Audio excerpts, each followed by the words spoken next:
ऐसी क्या वजह रही सर कि लोक जनशक्ति पार्टी रामविलास दोनों सीटों पर चुनाव नहीं लड़ रही है?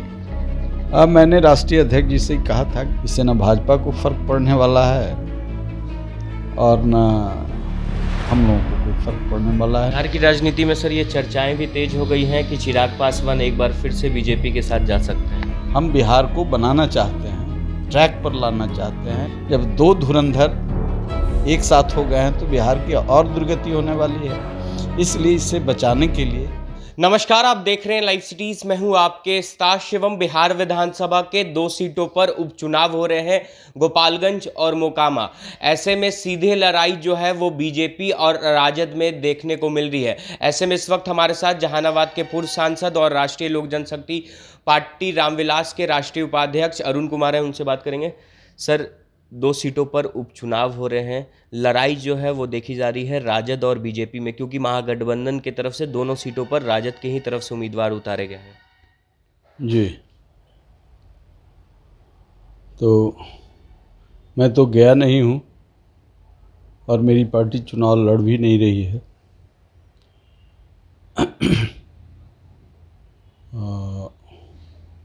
ये बात ठीक है कि 2 सीट पर चुनाव हो रहा है और हमारी पार्टी अभी बिल्कुल बिहार में एक बदलाव के लिए संघर्षरत है। ज़मीनी स्तर पर हम लोग काम कर रहे हैं, एक एक टुकड़े को जोड़ करके एक बड़ा प्लेटफॉर्म बनाना चाह रहे हैं और बिहार को इस गुर्बत से निकालना चाहते हैं। 14 साल हम लोग लालू यादव से लड़े और उम्मीद थी कि नीतीश कुमार पढ़े लिखे इंजीनियर हैं, लेकिन बड़े मियाँ तो बड़े मियाँ, छोटे मियाँ सुभान अल्लाह हो गया। 14 साल से इनसे भी लड़ रहे हैं। चिराग से उम्मीद है, चिराग जलनी चाहिए और इसी में मैं लगा हुआ हूँ। अभी बोलना भी कम चाहता हूँ, लेकिन आप आए हैं तो मैं समझता हूँ कि जो महागठबंधन है इसके सभी चेहरे दिख नहीं रहे हैं। इनका तो अपना फैसला है, करें। ऐसी क्या वजह रही सर कि लोक जनशक्ति पार्टी रामविलास दोनों सीटों पर चुनाव नहीं लड़ रही है? अब मैंने राष्ट्रीय अध्यक्ष जी से ही कहा था कि अभी चुनाव नहीं लड़ना चाहिए, क्योंकि अभी हम लोग कई कार्यक्रम किए हैं और लगे हुए हैं और संसाधन चाहिए और संगठन को जितना स्ट्रेंथन करें। जब आप अल्टीमेट बनाना चाहते हैं, विकल्प बनाना चाहते हैं, विकल्प देना चाहते हैं, तो निश्चित तौर से हमें संगठन पर अभी जोर देना चाहिए। 2 चुनाव, एक चुनाव से फ़र्क पड़ेगा उसी महागठबंधन को। इससे न भाजपा को फ़र्क पड़ने वाला है और न हम लोगों को कोई फ़र्क पड़ने वाला है, न मुकेश सहनी को फ़र्क पड़ने वाला है। इससे फ़र्क पड़ने वाला है अपने आप महागठबंधन में। उन दोनों की कुश्ती तो ठीक हो जाए पहले। तो क्या लगता है कि जेडीयू के जो राष्ट्रीय अध्यक्ष हैं ललन सिंह, वो मोकामा चुनाव प्रचार करने नहीं जाएंगे और मुख्यमंत्री नीतीश कुमार? अरे ये तो बाई प्रॉक्सी पॉलिटिक्स में न है। ललन सिंह मोकामा जाएंगे या नहीं जाएंगे, इससे क्या फ़र्क पड़ता है? ये पैसा का प्रबंधन कर सकते हैं, मैनेजमेंट कर सकते हैं और जो काम करते हैं वो कर सकते हैं, प्रशासन को इधर उधर कर सकते हैं, और क्या कर सकते हैं। इनका कोई पॉलिटिकल थॉट है? ये कोई लोहिया और जयप्रकाश के अनुयायी हैं?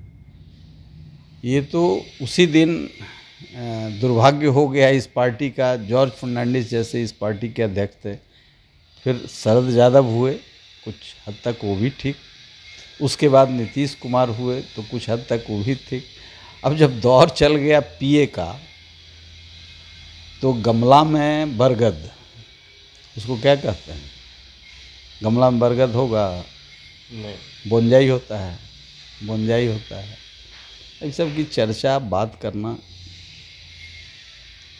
पॉलिटिकल बात कीजिए तो ठीक है, इन लोगों के साथ पॉलिटिक्स से कोई मतलब नहीं है। बिहार की राजनीति में सर ये चर्चाएं भी तेज हो गई हैं कि चिराग पासवान एक बार फिर से बीजेपी के साथ जा सकते हैं। अब किसके साथ जाएंगे नहीं जाएंगे ये अभी तय नहीं है, लेकिन जो बिहार के बेहतरी के लिए इस गुर्बत से निकालने में सहयोग करेगा उसके साथ जाएंगे। 17 तारीख को सर पार्लियामेंट्री बोर्ड की बैठक भी है, उसी बैठक में क्या फैसला लिया जाएगा? उस संगठन पर चर्चा होगी, भविष्य के बारे में चर्चा होगी, और वो आंतरिक बैठक है, बाह्य बैठक नहीं है। वो राष्ट्रीय अध्यक्ष जो बैठक में बात आएगी, जो कहने लायक होगा वो कह देंगे मीडिया को। पर सर आप खुलकर कुछ भी बोल नहीं रहे हैं, आप लोगों की पार्टी मैदान में भी नहीं है, तो क्या इस बार आप लोग बीजेपी को ही समर्थन करेंगे? देखिए, खुल कर के तो बोल रहे हैं कि हम विकल्प देना चाहते हैं, हम बिहार को बनाना चाहते हैं, ट्रैक पर लाना चाहते हैं। लालू यादव के राज में जो बिहार था उससे भी बदतर बिहार नीतीश कुमार के राज में, जब दो धुरंधर एक साथ हो गए हैं तो बिहार की और दुर्गति होने वाली है। इसलिए इससे बचाने के लिए चिराग पासवान जैसे नौजवान को हम लोगों ने वरण किया है, और अपनी पूरी ऊर्जा, पूरी समझ, जो पहले की छात्र जीवन की मेरी राजनीतिक संघर्ष रहा है या जॉर्ज फर्नांडिस के नेतृत्व में जो सीखा है, हम चाहते हैं वो पार्टी को दें और एक बेहतर उसके लिए अनवरत हम काम कर रहे हैं। हालांकि उम्र अब हो गया, लेकिन फिर भी ईश्वर की कृपा से अभी स्वस्थ हैं, इसलिए मैं चाहता हूं कि चिराग पासवान एक बार बिहार की गद्दी पर बैठें। और एक प्रयास मैंने उपेंद्र कुशवाहा जी के लिए भी किया था, तो वो रास्ते में फंस गए, लेकिन चिराग में ऊर्जा है, आर्टिकुलेट हैं, चिंतन है, बिहार के लिए सत्ता सुख को छोड़ा, बिहार के बेहतरी के लिए, स्वास्थ्य के लिए, शिक्षा के लिए, कानून व्यवस्था के लिए। आज तो ऐसी स्थिति है कि कब कौन मारा जाएगा, कहाँ मारा जाएगा, उसको न्याय भी नहीं मिलेगा, यह भी तय है।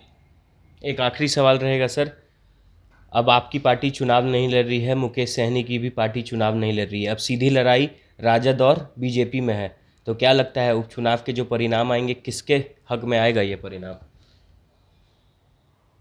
ये तो जनता तय करेगी ना किसके हक में जाएगा। हम लोगों ने मैदान खुला छोड़ दिया है, बाकी जनता तय करे। महागठबंधन और एनडीए की एक मजबूत पार्टी के रूप में केंद्र में सत्ता में है, ये दोनों मिल कर के किसके पक्ष में हैं न हैं ये तो जनता तय करेगी।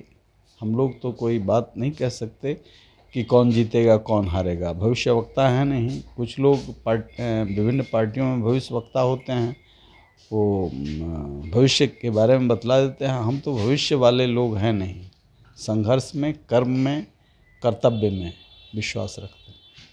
तो चलिए, ये थे हमारे साथ जहानाबाद के पूर्व सांसद अरुण कुमार, जिन्होंने साफ तौर पे कह दिया है कि चिराग पासवान की पार्टी यानी कि लोक जनशक्ति पार्टी रामविलास इस बार उपचुनाव में अपने उम्मीदवारों की जो सूची है वो जारी नहीं करेगी। अब देखना होगा कि जब 17 तारीख को राष्ट्रीय अध्यक्ष यानी कि चिराग पासवान दिल्ली में एक बड़ी बैठक करते हैं तो उस बैठक में क्या कुछ फैसला निकल कर आता है। बहरहाल अब बने रहे हमारे साथ। अगर आपने हमारे चैनल को सब्सक्राइब नहीं किया है तो जल्द से जल्द सब्सक्राइब कर ले। धन्यवाद।